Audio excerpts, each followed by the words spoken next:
Olá, começa agora mais um Good News e dá só uma olhada no que preparamos para o programa de hoje.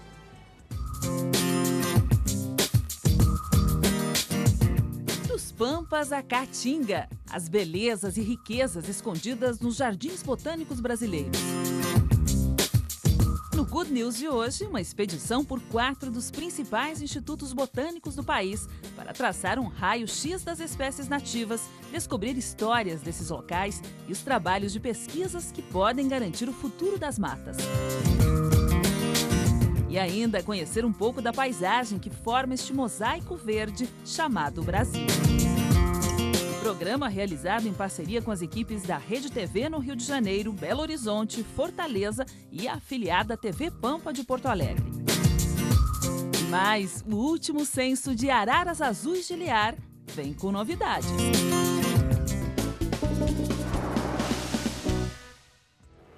Um respiro verde para os centros urbanos. Assim são os jardins botânicos espalhados pelo Brasil. Ao todo, eles somam mais de 36 institutos. Isso mesmo, muitos servem de laboratório para o mapeamento das espécies brasileiras. Outros como ferramenta de educação ambiental e viveiro de mudas para repovoar as cidades e até cultivar exemplares exóticos. Ou simplesmente uma área de lazer. O fato é que eles deixam muito mais bonitas as cidades, principalmente aquelas já castigadas pela especulação imobiliária. É o caso do Jardim Botânico do Rio de Janeiro, onde temos um centro de pesquisas com mais de 40 mil espécies catalogadas. E entre as quase 10 mil árvores plantadas, encontramos aquela que era a preferida do compositor Tom Jobim.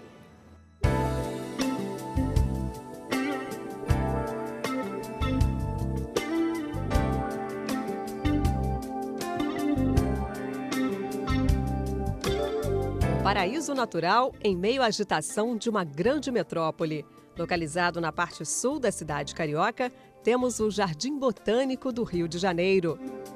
E é uma área verde que, junto com a Lagoa Rodrigo de Freitas e contígua à Floresta da Tijuca, colabora para esse ambiente privilegiado que a cidade do Rio de Janeiro tem. E se você observar a aldeia de palmeiras imperiais, é curioso porque a face voltada para a rua, ela tem uma outra característica, porque ela recebe esse impacto da Rua Jardim Botânico, que é um trânsito intenso o dia inteiro, e certamente ela se ressente. Aí quando você olha as palmeiras mais afastadas, e em algumas até a parte de trás dela, você já vê fungos, líquenes, coisas que revelam que a situação ali é melhor. E isso funciona como uma área tampão, então até você chegar mais para dentro do arboreto e ter um ambiente com muito melhor qualidade ambiental. E são justamente estas palmeiras que nos levam a conhecer a riqueza guardada aqui dentro. O corredor das palmeiras imperiais é mais um cartão postal do Jardim Botânico. A primeira foi dada de presente a Dom João VI em 1809. Na época, virou símbolo do Império Português e era oferecida a quem fizesse uma benfeitoria. Nesta área, com mais de 143 hectares, é possível encontrar cerca de 10 mil exemplares de flora brasileira e de outros países. Aqui também são cultivadas em torno de 3.400 espécies, que ficam assim, aos montes, distribuídas nos quase 200 canteiros. Todas muito bem cuidadas por uma curadoria. Essa coleção é uma coleção que tem um passado de 205 anos, né? Ou até mais, porque tinham árvores que estavam aqui até mesmo antes do início do Jardim Botânico, tá? Existe isso.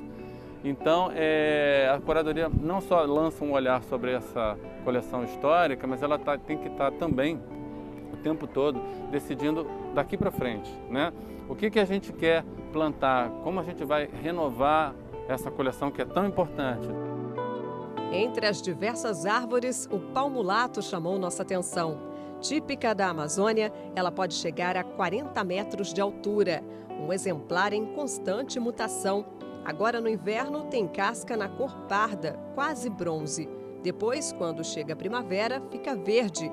E aos poucos, volta à cor que lhe deu o nome de mulato. A Sumaúma é ponto obrigatório de parada. Considerada a maior árvore da Amazônia, pode atingir até 60 metros de altura e 40 de copa. Ela ganhou fama por ser a preferida de Tom Jobim. Ele costumava compor suas músicas aqui, entre as raízes da árvore. Aqui o pau-brasil, árvore símbolo do Brasil colônia. Já o lago que encanta os visitantes leva o nome de Frei Leandro, conhecido como o diretor que priorizou a pesquisa da flora brasileira no Jardim Botânico, no início do século passado. E na parte central, encontramos as musas do Jardim Botânico. O Jardim Botânico herdou esse chafariz em 1905. Ele antes ficava lá no Largo da Lapa, ele foi presente da Inglaterra aqui para o Brasil. O nome dele é Chafariz das Quatro Musas.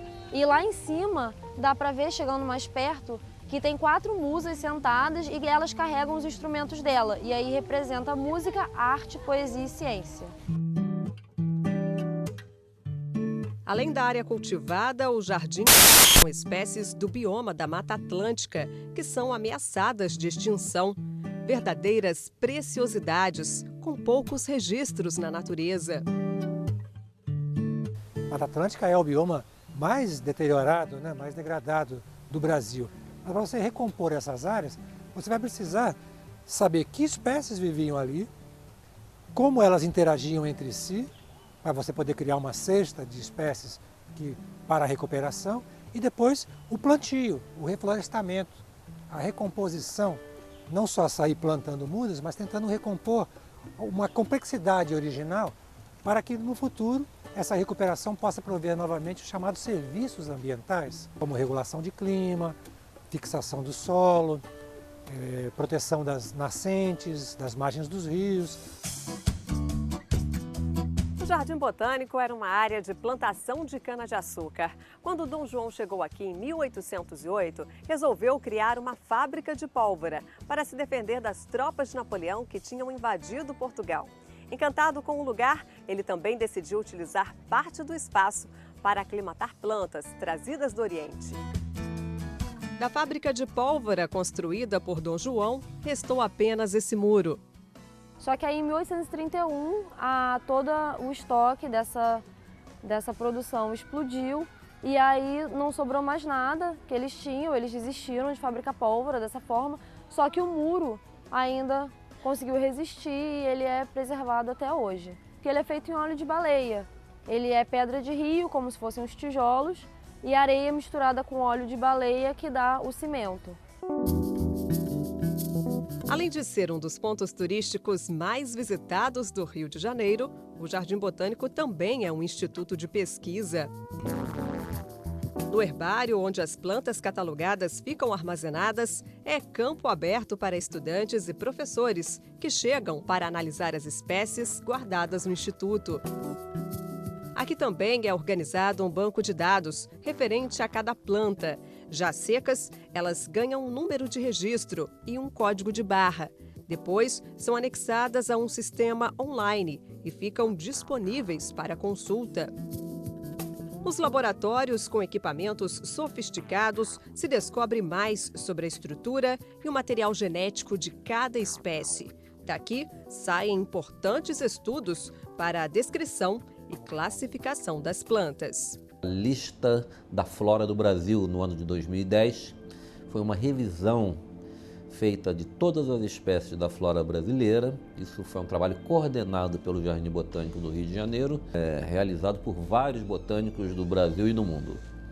E esse trabalho é continuamente atualizado. Essa rede de botânicos coordenados pelo Jardim Botânico do Rio de Janeiro permanentemente está revisando e atualizando a lista da flora do Brasil. Então, isso é um importantíssimo projeto que confirmou que somos os campeões mundiais, digamos, de diversidade de planta no mundo.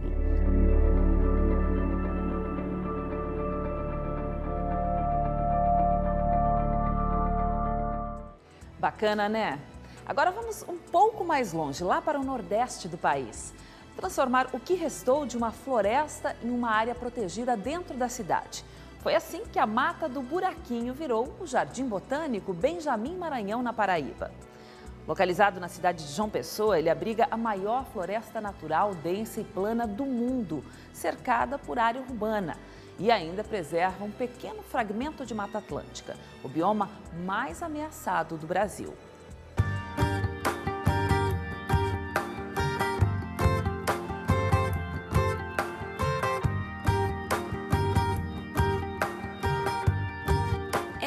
primeira vez que muitos dessa turminha entram na mata.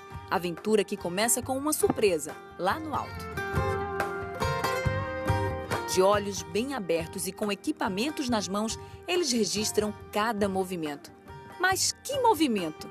Essas aí são preguiças, bichos simpáticos e extremamente lentos, que dificilmente descem das copas das árvores. Vivem assim, olhando tudo lá do alto. A caminhada segue mata adentro. A cada passo, uma nova descoberta. Aqui, eles sentem o cheiro e o gosto da floresta. Isso aqui é chamado de pimenta darda, certo? Então, ela tem um sabor bem característico.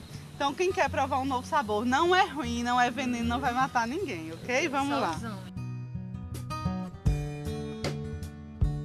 Bem característico com a canela. Estamos no Jardim Botânico de João Pessoa, capital da Paraíba. São 515 hectares de mata, o equivalente a 515 campos de futebol. Extensão que preserva um pedaço da Mata Atlântica. Nós estamos com um número de 513 espécies documentadas, de Mata Atlântica de ocorrência natural para esta reserva. A identificação das espécies é um trabalho diário e muito importante para a preservação. Nosso foco de trabalho são as plantas da Mata do Buraquinho. Então, todas as nossas atividades de visitação, a gente guia a partir desse nosso objetivo, que é mostrar para o visitante quais as plantas de Mata Atlântica, da cidade, que ele pode encontrar aqui dentro da mata durante o nosso passeio. São frutíferas, são plantas que dão suporte a toda uma manutenção ecológica para a cidade. Então estão documentadas para a área cerca de 29 espécies que não pertencem à flora brasileira. Então foram espécies introduzidas na nossa área. Então é um número bem significante se compararmos com a vegetação nativa. Aqui temos catalogadas o material genético de árvores como sucupira, maçaranduba, cajazeira, copiúba, dendê e pau-pombo, além de orquídeas e bromélias. Interessante, descobrimos uma espécie que está na lista de ameaçadas de extinção, que seria o jacarandá branco, conhecida cientificamente como Schwartzia picheli, que tem ocorrência na nossa reserva, na nossa área. Dá pra gente ver ou ela está num lugar assim de difícil acesso? É um local restrito, de difícil acesso. O Jardim Botânico nasceu há 13 anos. Antes disso, a floresta era conhecida como Mata do Buraquinho e estava dividida em sítios. Até que o governo comprou estas terras, principalmente as que faziam margem com a lagoa do Parque Solon de Lucena. Além do valor ecológico, o Jardim Botânico também abriga um valor cultural bastante importante. A grande maioria desses casarões fizeram parte do complexo que deu origem ao sistema de abastecimento de água em João Pessoa. Isso em 1909. Então foi um sistema que durou até mais da metade do século passado e abriga ainda um pedaço do abastecimento de água de João Pessoa. Cerca de 11% da água daqui de João Pessoa vem de um poço que ainda funciona aqui no Jardim Botânico. A mata fica no meio da capital Paraíba e é considerada a maior floresta densa e plana do mundo em área urbana. Andar por aqui só em trilhas. Nós estamos aqui na Trilha do Rio, que é uma das trilhas que nós temos aqui no Jardim Botânico, que é para mostrar o bambu, que é uma espécie que é exótica, não é nativa aqui da mata, na verdade é de origem asiática. E essa espécie ela é muito utilizada pelos animais aqui como moradia para as cobras e aranhas, porque o broto é oco. E essa é uma trilha mais de fácil acesso, que é principalmente voltada para os idosos, para crianças pequenas e para aqueles que não vêm com o traje adequado para fazer as trilhas maiores. Essa espécie que nós estamos vendo é a copiúba, que geralmente ela é facilmente identificada em função das mordidas de saguis, que eles, principalmente em época que não é de fruto, eles acabam se alimentando dessa espécie, por ter uma seiva adocicada. Uma das coisas que mais me chamou a atenção aqui foi essa planta inclinada. Ela é assim mesmo ou é alguma condição do meio ambiente que deixou essa árvore assim? Não, no caso essa daqui ela está inclinada em função por estar próxima à margem do rio. Então ela acabou ficando inclinada. Mas no caso essa daqui é a embaúba, que é tida como uma das árvores preferidas como alimento da preguiça, que elas normalmente se alimentam das folhas da embaúba. E além da preguiça, também existe formiga por todo o tronco. O tronco é oco, então ela acaba servindo de moradia para as formigas. Por ser uma área de mata nativa, a gente não pode desassociar a presença dos animais. Isso é muito importante, inclusive, para a manutenção das plantas. Os animais são bastante importantes na distribuição de sementes, na manutenção da saúde da mata, né? A preguiça, o sagui, são 2 espécies de jacaré que a gente pode encontrar, várias espécies de cobras, de sapos, de aves, de insetos, mas isso é eventual. É uma sorte para o visitante poder encontrar animais durante o nosso passeio. O que não falta por aqui são formigas, grandes formigas. Floresta típica, uma formiga típica de mata, né? Chamamos aqui de falsa tocandira, porque é uma espécie bem similar, bem parecida à tocandira que ocorre na Amazônia. Inclusive, os índios lá utilizam a tocandira em alguns rituais. É uma formiga carnívora, a picada é muito dolorosa, né? Causa febre, íngua, dor de cabeça. São submetidos a esse teste, ver se estão prontos para encarar a vida adulta, né? Quando o índiozinho está passando da fase jovem, da puberdade para a fase adulta, ele é submetido a um ritual com estas formigas. A trilha agora é a do abraço, a mais famosa do Jardim Botânico, por ter essas 2 árvores juntinhas há muitos anos. A gameleira, ela produz frutos apetitosos, inclusive para pássaros, morcegos, que ao ingerirem o fruto, no caso, né, vão dispersar a semente em algum local. Então, nesse caso, acabam depositando a semente na forquilha do dendê, no caso aqui.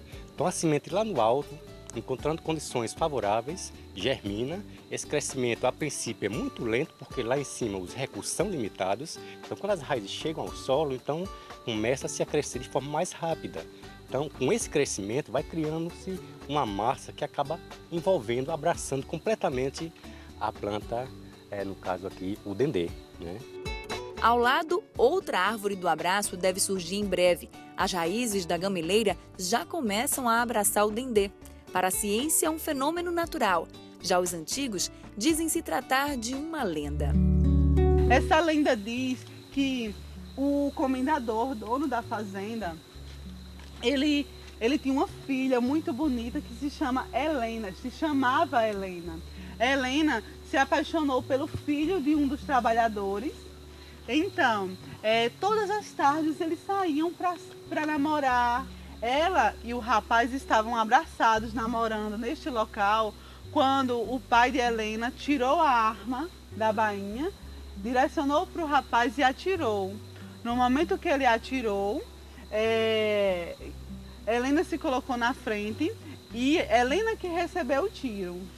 Helena abraçou o rapaz e logo após o pai atirou novamente, aí atingiu os dois.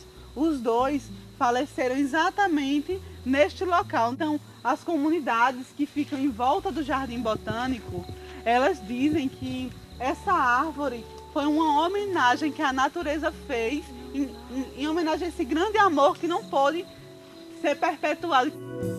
E assim, os casais se inspiram, mas as histórias dos namorados de hoje acabam em final feliz. O amor permanece vivo. Incentiva mais, né? A gente ficar juntos, essas histórias de amor assim, faz com que a gente, de certa forma, fique mais sensível a essa situação. A Mata do Buraquinho é rica em todos os aspectos. Ela é cortada pelo rio Jaguaribe, que atravessa a reserva e percorre 23 bairros da capital paraibana até desaguar no Oceano Atlântico. Apesar dos resíduos que recebe pelo caminho, neste trecho, estas águas parecem se recuperar. E um dos motivos é o estudo sobre algas, organismos que formam essa mancha verde que a gente vê no rio. A pesquisa é pioneira em jardins botânicos. Essas algas, dentro do nosso trabalho, elas são visualizadas como indicadores da saúde do rio. E, consequentemente, a saúde do rio reflete na saúde das plantas do Jardim Botânico. Tá? Existem algas que, quando aparecem, a gente já sabe que o ambiente está com muita matéria orgânica, está impactado E aí, baseado nos nossos dados, o pessoal da educação ambiental faz um trabalho com a comunidade de entorno, tentando amenizar esse impacto.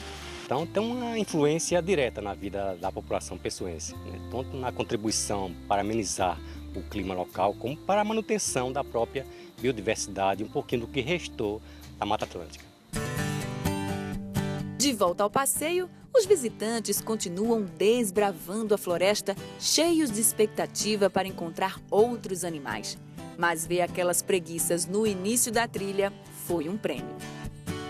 É um privilégio, né? Então as pessoas, pouca gente conhece esse remanescente, né? Um dos poucos que existe no país. Inclusive alguns consideram como sendo o maior remanescente de mata urbana do Brasil. Se eu pudesse, eu levava esse espaço para mim, mas como a gente não pode, e a gente, para não levar só na lembrança, a gente leva através das fotografias, para que se sempre as pessoas que vêm, eles fiquem olhando e tenham a vontade de voltar novamente.